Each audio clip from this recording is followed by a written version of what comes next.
लोकसभा चुनाव का मैंडेट आ चुका है। बीजेपी की तरफ से 400 पार की बहुत बातें हुई, लेकिन ऐसा हुआ नहीं। एनडीए की सुई 300 से नीचे ही अटक गई। बीजेपी पूर्ण बहुमत नहीं हासिल कर पाई और कई राज्यों में बीजेपी को तगड़ा नुकसान हुआ। हालांकि बीजेपी एनडीए के सहयोगी दलों के साथ सरकार बनाने जा रही है। दूसरी तरफ इंडिया गठबंधन को इस चुनाव से बूस्टर डोज मिला है। इंडिया के सभी दल मिलकर भी बहुमत के आंकड़े से 38 सीट दूर रह गए और इसके बावजूद इंडिया गठबंधन ने सरकार बनाने के लिए जबरदस्त जद्दोजहद की। कल का दिन एनडीए और इंडिया के लिए बहुत अहम रहा। अब नई सरकार बनाने की कवायद भी तेज हो गई है। प्रधानमंत्री आवास पर कल एनडीए की मीटिंग हुई। इस मीटिंग में नीतीश कुमार और चंद्रबाबू नायडू समेत सभी सहयोगी दलों के लीडर्स शामिल हुए। मीटिंग में नरेंद्र मोदी को एनडीए का लीडर चुना गया।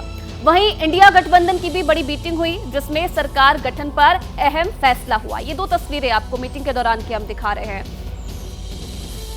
तो देखिए, दिल्ली की गद्दी पर एनडीए की सरकार काबिज होगी, लेकिन उससे पहले किंग और किंग मेकर को लेकर कई तरह के सवाल उठ रहे हैं। भले ही चंद्रबाबू नायडू और नीतीश कुमार ने बिन किसी शर्त के समर्थन की बात कही है, लेकिन नरेंद्र मोदी के सामने चुनौती मंत्रिमंडल के गठन की है, क्योंकि एनडीए नेतृत्व वाली सरकार में हर दल को बैलेंस करना एक बड़ा चैलेंज है।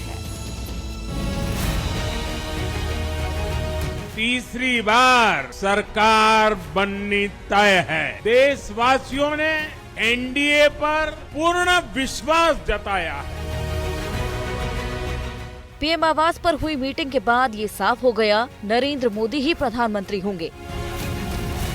अब तक जो केंद्र में एनडीए की सरकार बनने पर खतरे के बादल दिख रहे थे, इस मंथन के बाद वो कुछ हद तक छंटते नजर आ रहे हैं, क्योंकि पीएम मोदी के आवास पर हुई करीब 1 घंटे की बैठक में एनडीए के सभी दलों ने नरेंद्र मोदी के चेहरे पर मुहर लगा दी है। इसके बाद ये साफ हो गया कि नरेंद्र मोदी तीसरी बार देश के प्रधानमंत्री बनने जा रहे हैं। भले ही नरेंद्र मोदी ने चुनौती को पार कर लिया है, लेकिन अब उससे बड़ा चैलेंज है कि मोदी 3.0 में कौन से शहरों को जगह दी जाएगी, किस दल को कितने मंत्री पद दिए जाएंगे और किसे कितना बड़ा ओहदा दिया जाएगा। 2024 लोकसभा चुनाव में एनडीए को पूर्ण बहुमत का जनादेश मिला है। एनडीए को इस बार 293 सीट मिली है, जिसमें बीजेपी के पास 240 सीट हैं। चंद्रबाबू नायडू की पार्टी टीडीपी के पास 16 सीट हैं। नीतीश कुमार की जेडीयू 12 सीटों पर जीती है। महाराष्ट्र की शिवसेना शिंदे गुट 7 सीट जीती है और चिराग पासवान की पार्टी ने 5 सीट पर जीत हासिल की है। अब एनडीए में 2 बड़े चेहरे हो गए हैं।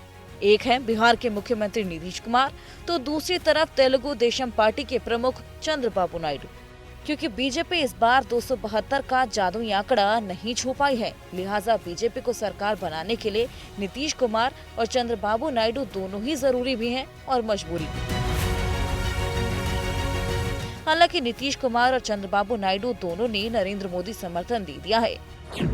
एनडीए की बैठक में नीतीश कुमार और चंद्रबाबू नायडू ने अपनी तरफ से कोई भी मांग नहीं रखी। दोनों ने बिना शर्त नरेंद्र मोदी को प्रधानमंत्री पद के लिए समर्थन दिया। दोनों नेताओं ने अब तक मंत्री पद की कोई भी डिमांड नहीं की है।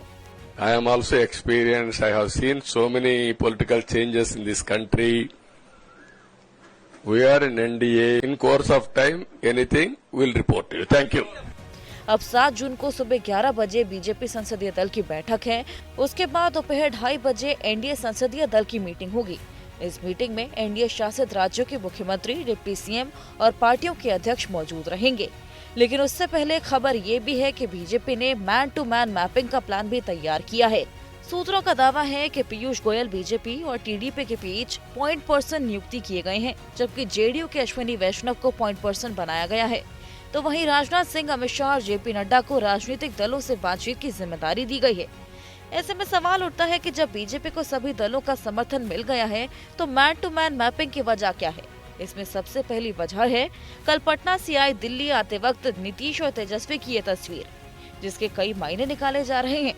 पटना से नीतीश और तेजस्वी दिल्ली में मीटिंग के लिए आ रहे थे। दोनों एक ही फ्लाइट में थे और पहले दोनों ही आगे पीछे बैठे थे और कुछ ही देर में अगल बगल में।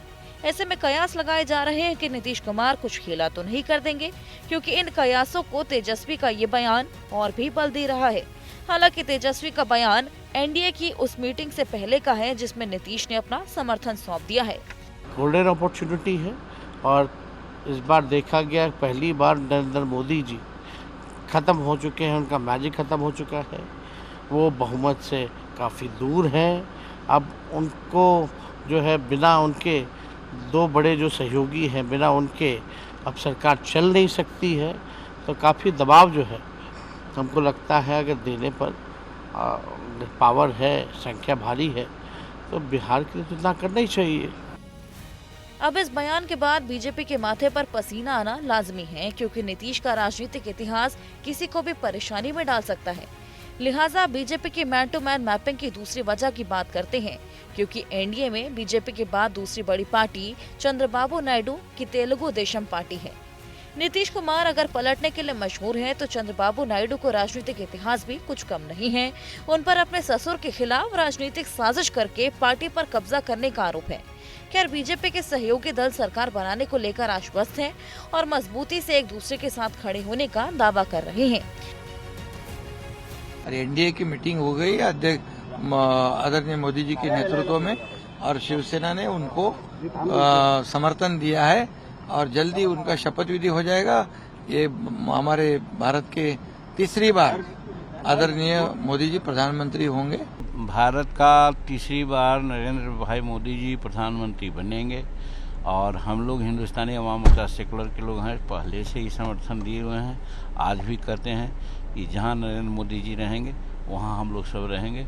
लेकिन एनडीए की इस मजबूती पर विपक्ष सवाल खड़े कर रहा है। चंद्रबाबू जी और नीतीश कुमार जी, ये जो दो बाम्बू है, दो लकड़ियां है, उसका ऊपर अब ये सरकार बनेगी, वो कभी भी हिल सकती है। तो मोदी जी की तो नाक कट गई है, तो हमको बिना नाक वाला प्रधानमंत्री नहीं चाहिए। कैसे घूमेंगे? Modi brand is finish. वहीं दिल्ली में चंद्रबाबू नायडू से इंडिया के सहयोगी और तमिलनाडु के मुख्यमंत्री एमके स्टालिन ने भी मुलाकात की। मुलाकात के बाद स्टालिन ने सोशल मीडिया पर लिखा, हम तमिलनाडु और आंध्र प्रदेश जैसे भाईचारे वाले राज्यों के बीच संबंधों को मजबूत करने के लिए सहयोग करेंगे।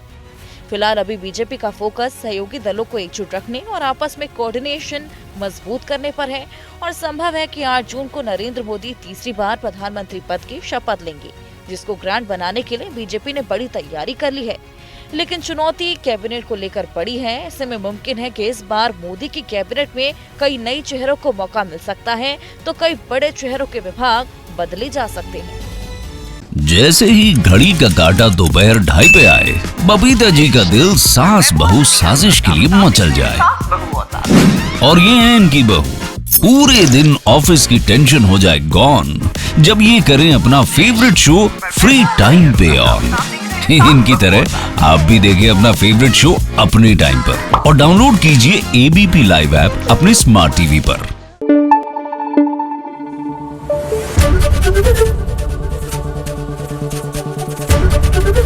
एबीपी न्यूज आपको रखे आगे।